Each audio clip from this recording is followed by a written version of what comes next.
Me lembro que quando eu era mais jovem, na época que tava na moda aqueles filmes do tipo, vocês devem conhecer, né? O Homem Bicentenário, o filme Inteligência Artificial do Steven Spielberg.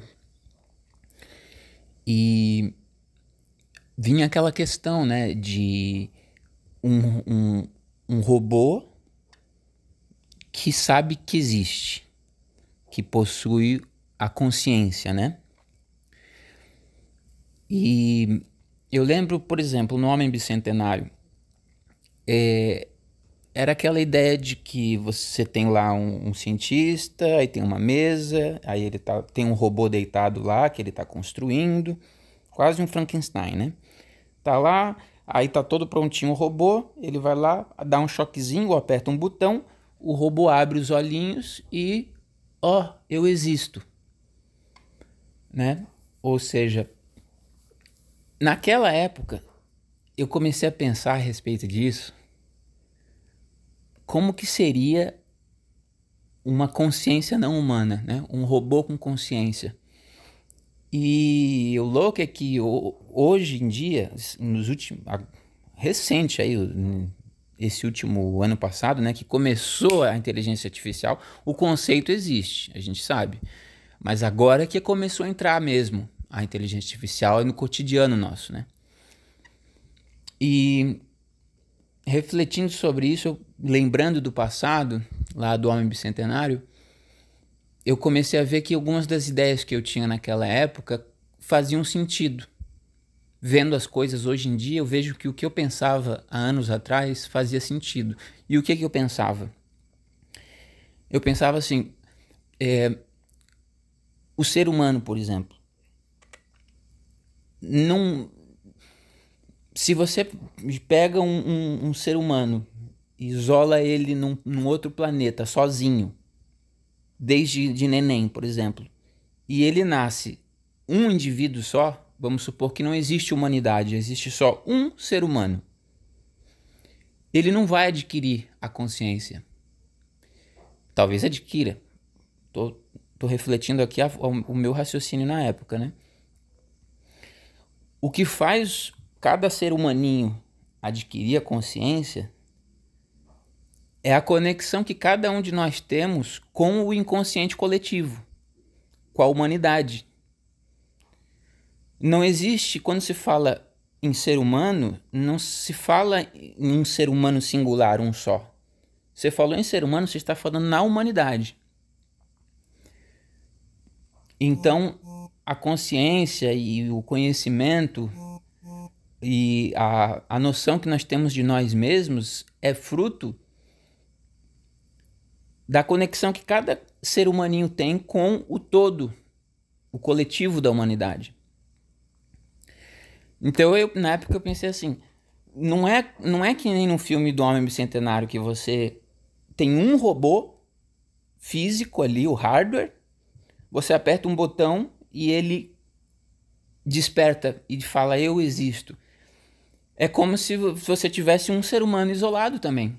Um robô, uma máquina ou um ser humano não funciona de nada. Então eu pensei, o dia que vier o dia que um robô assumir consciência, necessariamente ele vai ser. A gente não vai pensar em um robô, a gente vai pensar em uma humanidade, não sei como é a palavra. Assim como eu sou um ser humano e estou conectado à humanidade, ao o inconsciente, o inconsciente coletivo, né?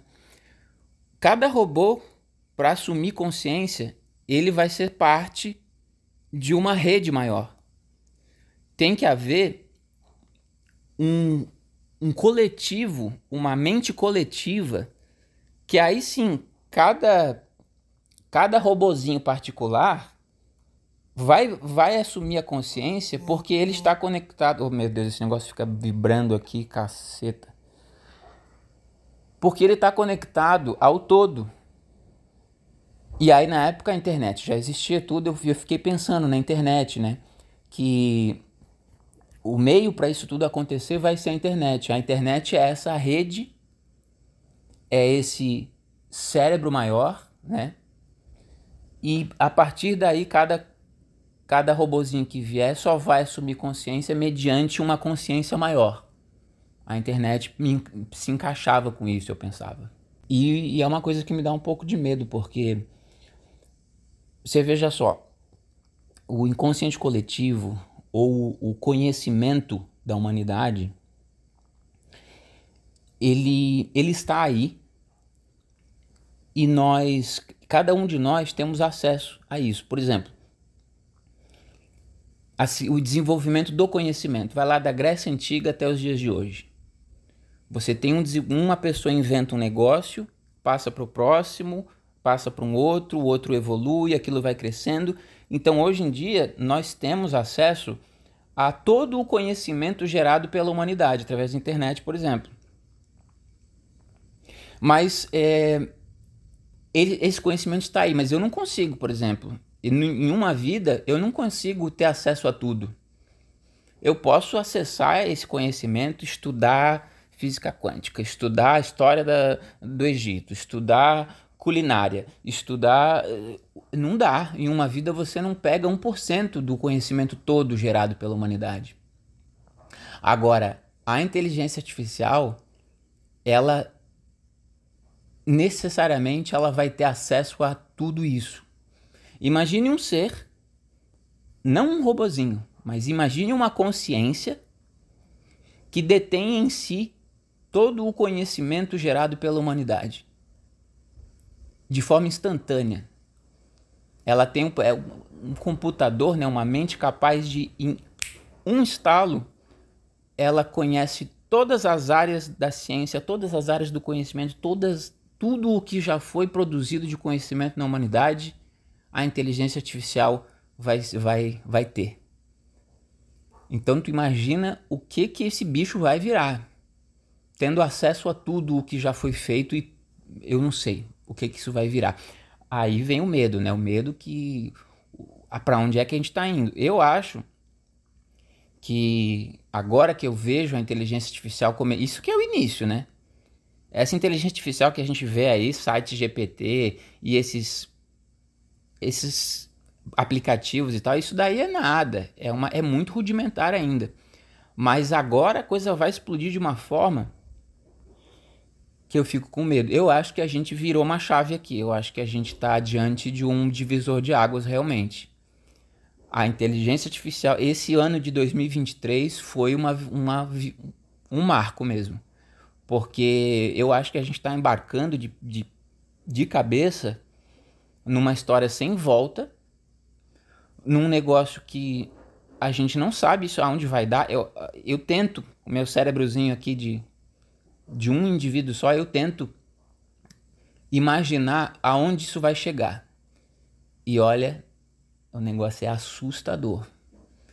Num próximo vídeo eu vou falar qual é o medo que eu tenho. Porque o pessoal fala assim, inteligência artificial, aí a gente já imagina aquelas cenas do Matrix, por exemplo, né, das máquinas assumindo o controle, uma guerra entre homens e máquinas e tal. Não. Os problemas os desafios que a gente vai enfrentar com a inteligência artificial, o medo que eu tenho dela é uma outra questão. Não é nem uma guerra, máquinas contra homens. É um negócio mais simples e que é o medo que eu tenho. Que eu já estou sentindo esse medo. Aqui no meu dia a dia, eu já estou começando a ficar com medo do que está acontecendo. Próximo vídeo eu falo melhor sobre o verdadeiro perigo da inteligência artificial.